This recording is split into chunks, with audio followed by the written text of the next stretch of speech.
आपण पाहताय महाधुरळा. नमस्कार. महाधुरळा युट्यूब चॅनलमध्ये मी गुरु बाळमाळे आपल्या सर्वांचं मनापासून स्वागत करतोय. कोल्हापूर महापालिकेत प्रभाग 4 मध्ये राजेश लाटकर यांचा करिश्मा दिसलेला आहे. राजेश लाटकर यांनी 4ही जागा जिंकत काँग्रेसला मोठा हात दिलेला आहे. हात बळकट केले आहेत. इथं 2-3 माजी नगरसेवकांचा मोठा पराभव झालेला आहे. इथं दिलीप पवार गेल्या अनेक वर्षे महापालिकेत सदस्य असलेले नगरसेवक असले दिलीप पवार भाजपच्या वतीनं मोठा पराभव झालेला आहे. दिलीप पवार यांचा स्मिता माने यांचाही माजी नगरसेवक आहे, यांचाही इथं पराभव झालेला आहे. संजय निकम यांचाही पराभव झालाय.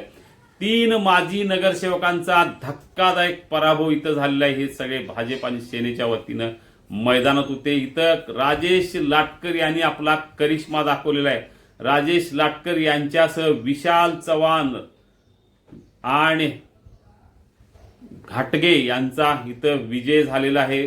दीपाली राजेश घाटगे, राजेश भरत लाटकर यांचा विजय इथं झालेला आहे. प्रभाग क्रमांक 4 मध्ये स्वाती सचिन कांबळे याही विजयी झाल्यात. म्हणजे स्वाती सचिन कांबळे, विशाल शिवाजी चव्हाण, दीपाली राजेश घाटगे आणि राजेश लाटकर या चौघांचा विजय झाले. प्रभाग क्रमांक 4 मध्ये राजेश लाटकर यांनी आपला हा बाले किल्ला काँग्रेसला आणखी बळकट करणारा ठरवलाय. कारण 4च्या 4 उमेदवार काँग्रेसची विजयी झालेत. सगळ्यात मोठा धक्का 3 माजी नगरसेवकांचा धक्कादायक पराभव काँग्रेसने केलेला आहे.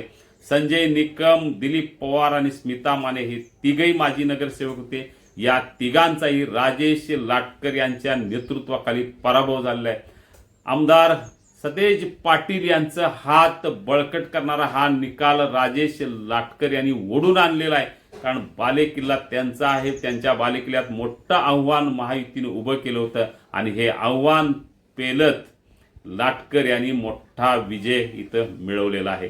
आपल्याला आणखी अशाच राजकीय निकाल हवे असतील तर लगेच सबस्क्राईब करा महाधुरळा युट्यूब चॅनल. धन्यवाद.